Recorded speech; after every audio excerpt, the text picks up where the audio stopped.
Selamat pagi Bapak Ibu Saudara sekalian, puji Tuhan. Kembali pagi ini kita dipertemukan bersama-sama untuk merenungkan firman Tuhan. Mari kita sama-sama merenungkan firman Tuhan ini dengan penuh sukacita. Firman Tuhan ini yang memberikan kekuatan, pengharapan dalam Yesus Kristus. Amin. Mari kita akan berdoa terlebih dahulu. Bapa, di dalam nama Yesus, terima kasih hari ini kami bisa kembali bersama-sama merenungkan firman Tuhan. Tolonglah kami ya Tuhan, kami yang terbatas ini, baik yang menyampaikan maupun yang mengikutinya pada hari ini. Biarlah oleh pertolongan Tuhan semuanya boleh diberkati, boleh mengerti, dan nama Tuhan boleh dipermuliakan di dalam kehidupan kami ketika kami meyakini apa yang menjadi firman Tuhan pada hari ini. Terima kasih Tuhan, dalam nama Yesus kami berdoa.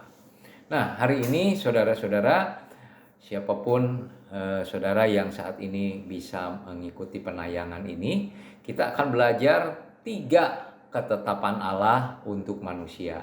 3 ketetapan Allah untuk manusia. Nah, saudara-saudara, apa saja ketetapannya? Yang pertama, kita atau manusia ditetapkan untuk beroleh keselamatan. Dasar firman Tuhannya 1 Tesalonika 5 ayat 9 dan 10. Karena Allah tidak menetapkan kita untuk ditimpa murka, tetapi untuk beroleh keselamatan oleh Yesus Kristus Tuhan kita. Diulangi lagi, karena Allah tidak menetapkan kita untuk ditimpa murka, tetapi untuk beroleh keselamatan oleh Yesus Kristus Tuhan kita, yang sudah mati untuk kita, supaya entah kita berjaga-jaga, entah kita tidur, kita hidup bersama-sama dengan Dia. Jadi saudara, dari ayat ini kita lihat beroleh keselamatan oleh Yesus. Kenapa emangnya Tuhan Yesus yang sudah mati bagi kita? Mari kita ikuti lembaran berikutnya. Apa yang Allah lakukan untuk menyelamatkan manusia? Firman Tuhan mengatakan, Yohanes 3 ayat 16, karena begitu besar kasih Allah akan dunia ini, sehingga Ia telah mengaruniakan anaknya yang tunggal, supaya setiap orang yang percaya kepadanya tidak binasa, melainkan beroleh hidup yang kekal. Jadi saudara-saudara, kita lihat di sini, Allah mengasihi kita. Mulainya itu Allah mengasihi kita. Itu kita harus ingat. Allah menentukan kita untuk diselamatkan. Mulainya dari mana? Mulai dari Allah mengasihi kita. Nah, ayat 17, Yohanes 3 ayat 17, sebab Allah mengutus anaknya, yaitu Yesus Kristus yang sudah lahir ke dunia ini, bukan untuk menghakimi dunia, melainkan untuk menyelamatkannya oleh Dia atau oleh Yesus itu. Jadi ketika Yesus ini lahir di dunia ini, saudara, dikatakan oleh firman Tuhan, Dia datang bukan untuk menghakimi, melainkan untuk menyelamatkannya oleh Dia. Kita teruskan lagi, apa yang dilakukan Allah untuk menyelamatkan manusia? Lukas 5 ayat 32. Aku, Yesus, datang bukan untuk memanggil orang benar, tetapi orang berdosa, supaya mereka bertobat. Jadi, sudah perhatikan di sini, Yesus datang bukan untuk menghakimi. Waktu Yesus di dunia ini dikatakan bukan untuk memanggil orang benar, tetapi justru memanggil orang berdosa. Dan orang berdosa itu menurut firman Tuhan siapa? Menurut Alkitab itu dikatakan semua orang telah berbuat dosa dan telah kehilangan kemuliaan Allah. Jadi termasuk saya yang sedang berkata-kata dengan saudara ini, juga termasuk saudara yang mendengarkan. Nah, puji Tuhan, kalau kita mengakui kita orang berdosa, kita tuh termasuk orang yang dipanggil oleh Yesus. Sekali lagi, Yesus datang bukan untuk menghakimi, melainkan untuk menyelamatkan. Dan siapa yang dicari oleh Yesus, siapa yang dipanggil oleh Yesus adalah orang berdosa, bukan orang benar. Sesungguhnya tidak ada orang yang benar. Artinya semua orang dipanggil oleh Tuhan Yesus. Saudara, kita lihat di ayat ini dikatakan Yesus memanggil. Yesus itu memanggil, bukan mengejar. Yesus itu bukan apa namanya mengejar kita kemudian membawa berbagai macam hukuman, ya, pasal-pasal yang menunjukkan bahwa kita ini memang betul-betul orang berdosa, tetapi justru dia menawarkan kasih-Nya. Kata firman Tuhan, barang siapa yang percaya kepadanya tidak binasa, melainkan beroleh hidup yang kekal. Nah, sudah lihat di dalam Roma 5 ayat 8 dikatakan demikian. Akan tetapi Allah menunjukkan kasih-Nya kepada kita oleh karena Kristus telah mati untuk kita. Ya. Jadi waktu dia hidup, sebelum dia disalibkan dan kemudian bangkit dan naik ke sorga, saudara-saudara, pada waktu dia hidup bersama murid-muridnya itu dia memanggil orang berdosa. Nah selanjutnya, waktu dia kemudian akhirnya dibunuh di tangan orang-orang berdosa, dia disalibkan. Kita lihat Roma 5:8 ini. Akan tetapi Allah menunjukkan kasih-Nya kepada kita oleh karena Kristus telah mati untuk kita ketika kita masih berdosa. Ketika kita masih berdosa. Jadi Allah menunjukkan kasih-Nya kepada kita, bukan dia tunggu setelah kita baik, setelah kita jadi Kristen, setelah kita percaya. Bukan, saudara. Dia menunjukkan kasih-Nya kepada kita karena Kristus telah mati untuk kita ketika kita masih berdosa. Dibayangkan kasih Tuhan begitu besar. Dia memanggil, bukan mencari orang yang benar, tetapi dia memanggil orang berdosa supaya bertobat tentu saja. Ya. Akan tetapi Allah menunjukkan kasih-Nya kepada kita. Allah menunjukkan kasih-Nya kepada kita oleh karena Kristus telah mati untuk kita ketika kita masih berdosa. Kita teruskan lagi apa yang Allah lakukan untuk menyelamatkan manusia. Dikatakan bahwa Kristus sudah mati buat kita. Dengan tegas 1 Petrus 3 ayat 18 itu mengatakan, sebab juga Kristus telah mati sekali untuk segala dosa kita. Dan sudah terjadi 2000 tahun yang lalu. Ia yang benar untuk orang-orang yang tidak benar. Ia mati sekali untuk segala dosa kita, segala dosa saudara dan saya. Ia yang benar, Yesus yang benar untuk orang-orang yang tidak benar. Ya saya ini yang tidak benar. Saya nggak tahu, saya tidak bisa memaksakan orang lain untuk mengatakan dirinya tidak benar. Tetapi kata firman Tuhan memang tidak ada yang benar di dunia ini. Supaya Yesus membawa kita kepada Allah.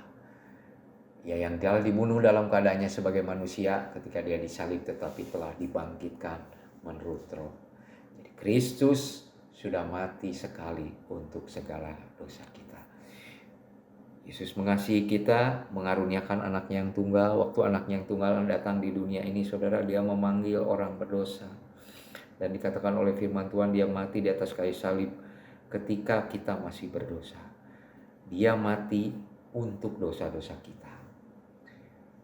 Jadi apa yang dikatakan ketetapan pertama ini, bahwa Allah menetapkan kita untuk bisa diselamatkan. Untuk diselamatkan itu artinya dia bukan hanya berkata-kata, tetapi dia sudah menyatakan kasih-Nya itu.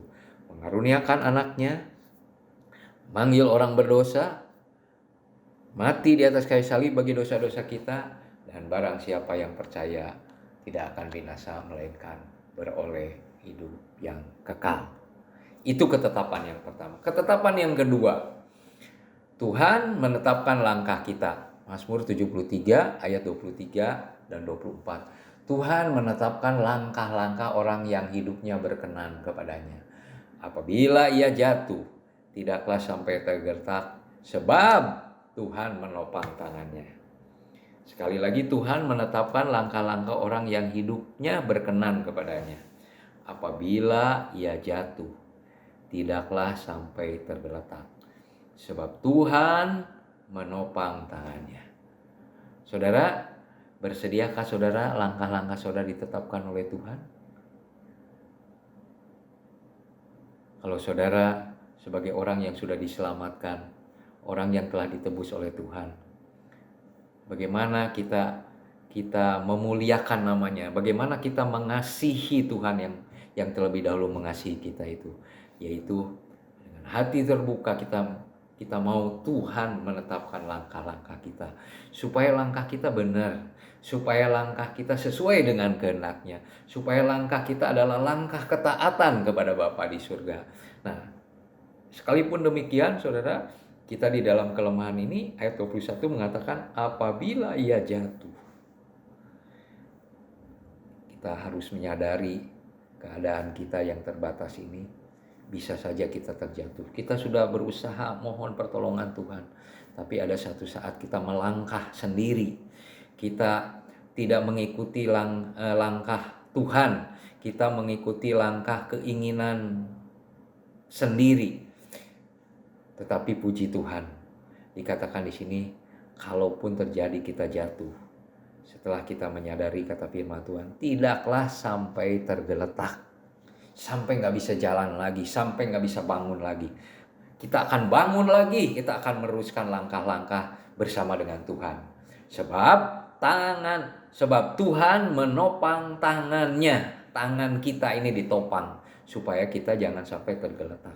Dia pegang tangan kita, dia kembali bangunkan untuk meneruskan langkah dalam ketaatan kepada Tuhan. Mengapa Tuhan menetapkan langkah kita? Ini sesungguhnya saudara, manusia itu terbatas. Yeremia 10 ayat 23, aku tahu ya Tuhan, bahwa manusia tidak berkuasa untuk menentukan jalannya.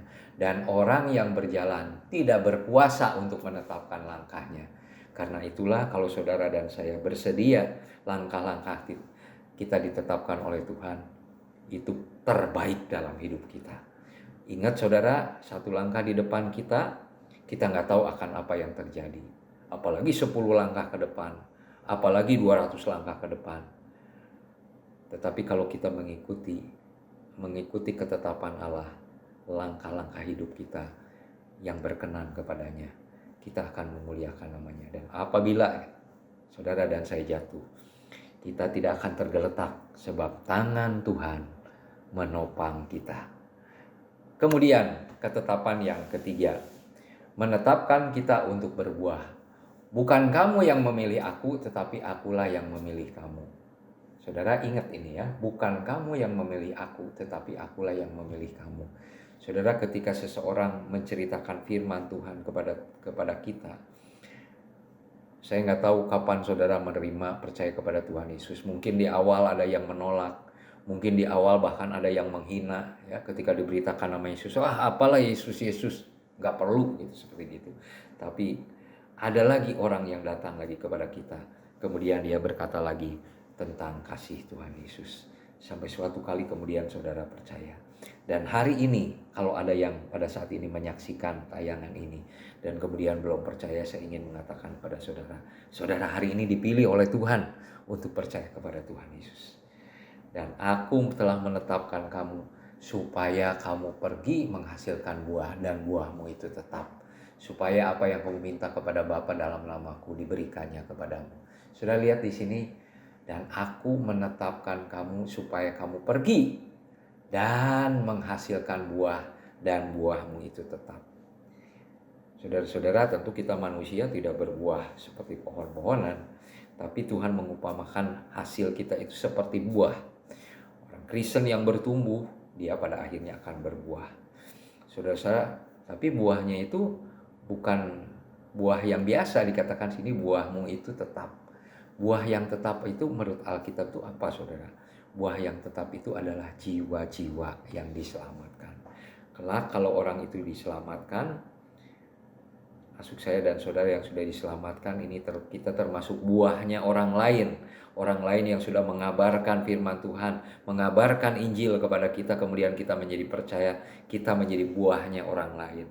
Sekarang saudara-saudara, bagaimana supaya kita bisa berbuah tetap? Kita bisa berbuah tetap itu caranya kembali lagi kepada ketetapan yang pertama.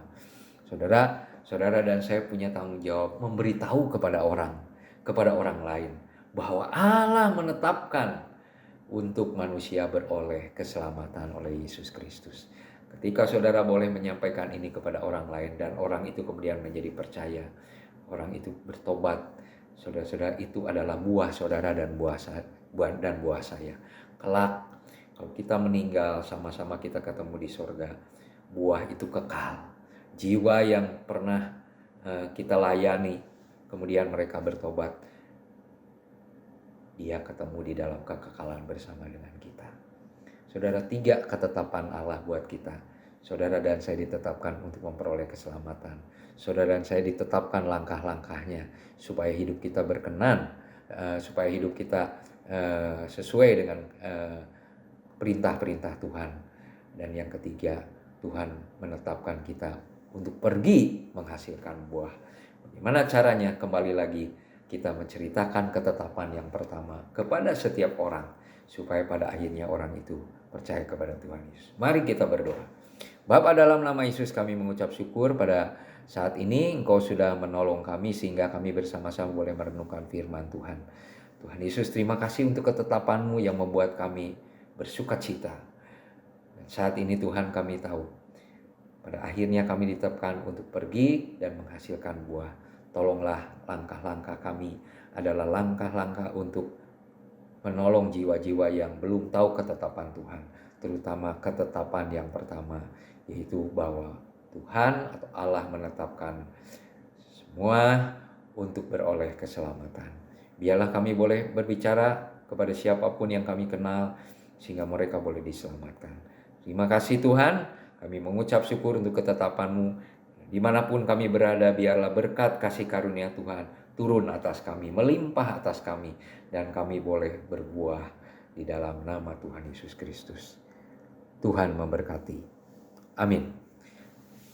Saudara-saudara, sampai jumpa lagi di minggu yang akan datang.